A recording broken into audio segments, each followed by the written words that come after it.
ये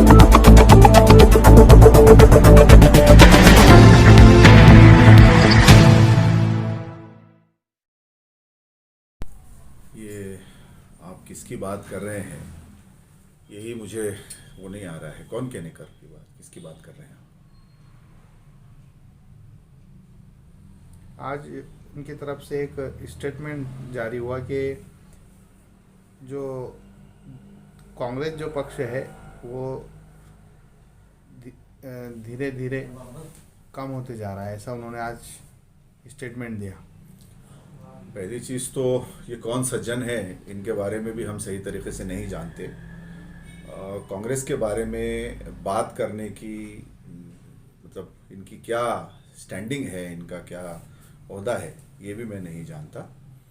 लेकिन कांग्रेस के बारे में वही शख्स बात कर सकता है जिसने देश का इतिहास पढ़ा हो। जो गोडसे की पूजा करते हैं और गांधी का तिरस्कार करते हैं, दुर्भाग्यवश ऐसे लोग भी हमारे देश में बीजेपी में ही पाए जाते हैं। तो इनकी बातों को सीरियसली लेना, ये मुझे नहीं लगता कि कोई समझदारी का काम होगा। इस वक्त सारी देश जो है वो परेशान है, महंगाई से परेशान है, बेरोज़गारी से परेशान है, माँ बहनों की सुरक्षा को लेकर जहाँ कांग्रेस का शासन नहीं है वहाँ पर परेशान है। ऐसे समय में इनको यही बातें सूझती है, बीजेपी वालों को। इनको विकास के बारे में या लोगों के जीविका के बारे में बात करने का कोई इनका स्टैंडिंग नहीं है, लोकस नहीं है, इसलिए ये ऐसे मुद्दे को भटकाने के लिए ये बातें करते हैं।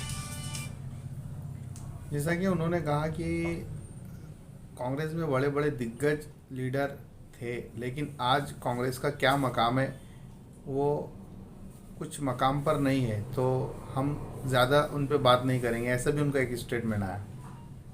पहली चीज़ तो जिन सज्जन की आप बात कर रहे हैं उनका क्या मकाम है बीजेपी के अंदर, इसके ऊपर ही हमको डाउट है। हाँ, ये स्टेटमेंट अगर कोई बीजेपी की हायर लीडरशिप से आता, स्टेट लीडरशिप से, तो हम उस पर कुछ बात कर पाते थे। इनके बारे में या इनके सवालों का जवाब देना, मुझे इसका कोई औचित्य नज़र नहीं आता। आपको ऐसा नहीं लगता कि संजय केनेकर जो है आज उन्होंने जो बात की वो विषय छोड़कर ज़बरदस्ती कांग्रेस पर टूट पड़े? बीजेपी के लोग हमेशा विषय छोड़कर ही बात करते हैं, चाहे वो उनका टॉप से टॉप लीडर हो या चाहे उनका कोई गली का नेता हो। वो हमेशा विषय छोड़कर ही बात करते हैं, मुद्दों को भटकाने की कोशिश करते हैं। कांग्रेस का हमेशा ये प्रयास रहा है कि सर्वसामान्य और आम जनता की बात हो, जनता के रोजगार और उसके जीवन से जुड़ी बात हो।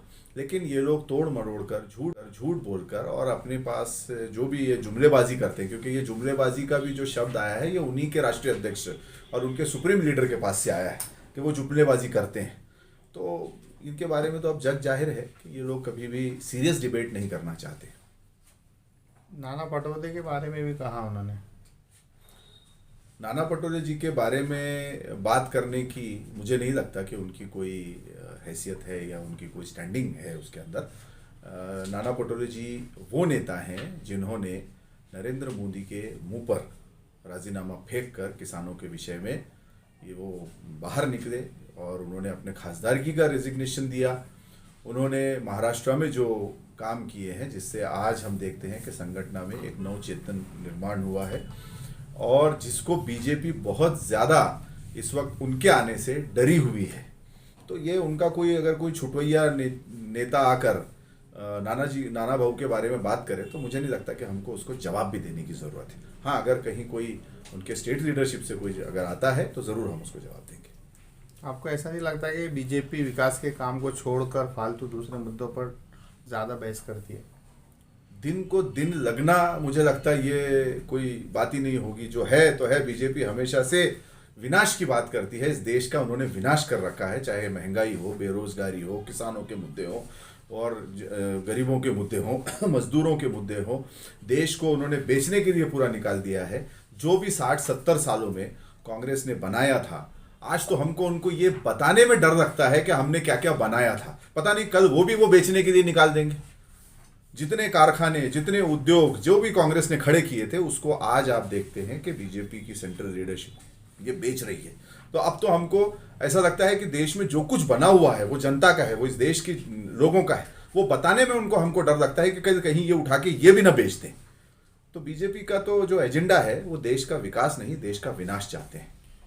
5 तारीख को देश के प्रधानमंत्री नरेंद्र मोदी जी पंजाब से जो वापस लौटे, उस मौजू पे क्या आप बोलना चाहेंगे आप? जैसे मैंने कहा कि हाथ कंगन को आलसी क्या, ये एक पुरानी कहावत है। तो उसी तरीके से सारे जग को पता है कि बीजेपी के जो नेता हैं वो क्यों वापस आए, और उन्होंने जो आरोप लगाया था वो आरोप की भी पोल आज मीडिया में और सोशल मीडिया पे पूरी खुल चुकी है। वहाँ कुर्सियाँ खाली थी, उनको सुनने के लिए कोई नहीं आया था, और जो लोग उनके समर्थन में वहाँ आके नारे लगा रहे थे उसको उन्होंने ये बताया कि वो उनको कहीं कोई नुकसान पहुंचाने की साजिश थी। वो उनके 5 तारीख को जब नरेंद्र मोदी पंजाब गए और वहाँ से वापस आए, आप उस मौजू पे क्या कहना चाहेंगे? 5 तारीख को मोदी जी की जो पंजाब में विजिट हुई या पंजाब दौरा था, उसके बाद ये खबरें आई कि उनकी सुरक्षा में कहीं कोई अनदेखी हुई है या कोताही हुई है। तो ये बात सारे देश को पता है और पूरी दुनिया जानती है कि प्रधानमंत्री की सुरक्षा ये एसपीजी के पास होती है, ये सेंटर इसको कंट्रोल करता है, ये इसको देखरेख करता है। स्टेट के ऊपर आकर उसका ठीकरा फोड़ देना या उसका आरोप लगाना, ये किसी सभ्य पढ़े लिखे इंसान के दिमाग में ये बात नहीं बैठती। और जिस तरीके से बीजेपी ने किसानों के मुद्दे पर, कोरोना के मुद्दे पर, बेरोजगारी के मुद्दे पर देश को परेशान किया, देश को, सारे देश ने, सारी दुनिया ने देखा, तो स्वाभाविक था कि वहाँ पर लोगों का उनके सभा में न आना और उस पर उनका हताश होकर चले जाना। तो उन्होंने ये कोशिश की कि वो सारा ठीकरा वो स्टेट पर फोड़े, लेकिन जो लोग उनके समर्थन में आए, जिन्होंने नारे लगाए, वो उन्हीं के लोग थे जिनको उन्होंने अपने ऊपर होने वाला हमला बताया। लेकिन हर मुद्दे पर जिस तरीके से ये जलील होते रहे हैं बात सामने आने के बाद, इस मुद्दे में भी वैसी हुआ, सच्चाई सामने आई और बीजेपी को इस शर्मिंदगी का सामना करना पड़ा। मुझे लगता है कि अगर प्रधानमंत्री की सुरक्षा में कहीं कोई चूक हुई है तो उसके लिए देश का गृह मंत्रालय जिम्मेदार है।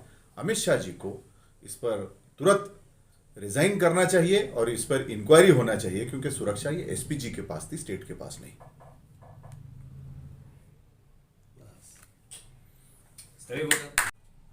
उसको उन्होंने ये बताया कि वो उनको कहीं कोई नुकसान पहुंचाने की साजिश थी। वो उनके ही लोगों ने वीडियोस अपलोड कर दिए सारे सोशल मीडिया पर, और वो सारी बातें आज मीडिया में आ गई। जिस तरीके से हर बीजेपी की चाल ये नाकाम होती है और उसकी पोल खुल के बाद में उन्हीं को उसमें जिल्लत उठानी पड़ती है, ये काम भी मुझे लगता है वैसी ही हुआ। जब आप किसान, पंजाब ये एक कृषि प्रधान राज्य है, यहाँ पे बहुत ज़्यादा किसान हैं, तो जब आप किसानों के प्रदेश में जाओगे और जो लोग ने इतने दिन लड़ाई लड़ी किसानों की, उनके जो है, तो आप एरिया में जाकर वहाँ पे रैली करने की कोशिश करेंगे तो आपको तो मुँह की खानी ही पड़ेगी। और बीजेपी यहाँ पर आज सवेरे गांधी पुतले पर जो आज निर्देशन किया, और वो ऐसा जताती भी है कि हम गांधी को मानते हैं, उसके बारे में क्या कहना चाहेंगे? सरदार पटेल जी ने जिस संगठन पर बैन लगाई, आज वो सरदार पटेल को अपना बनाते हैं। गांधी जी ने जिस विचारधारा के, अंग्रेज हो या आरएसएस हो, इस विचारधारा के खिलाफ हमेशा लड़ाई लड़ी। आज दुर्भाग्य की बात है कि आरएसएस उसको अपनाने की, बीजेपी अपनाने की बात करती है। हम उनको खुला आह्वान करते हैं कि अगर आप गांधी के विचारों को मानते हैं तो आइए हमारे साथ गांधी के पुतले पे खड़े होकर हम और आप मिलकर गोड़ से मुर्दाबाद का नारा लगाते हैं। देखते हैं कितने बीजेपी वाले हमारे साथ आकर गोड़ से मुर्दाबाद कहेंगे। हम आपके मीडिया के माध्यम से भी ओपनली ये चैलेंज करते हैं उनको। हम यही कहते हैं, गोड़ से मुर्दाबाद था, है और रहेगा। अगर आप इतने ही गांधी के भक्त हैं और आप गांधी को मानने वाले हैं तो आइए गोड़ से मुर्दाबाद का नारा लगाकर बताइए।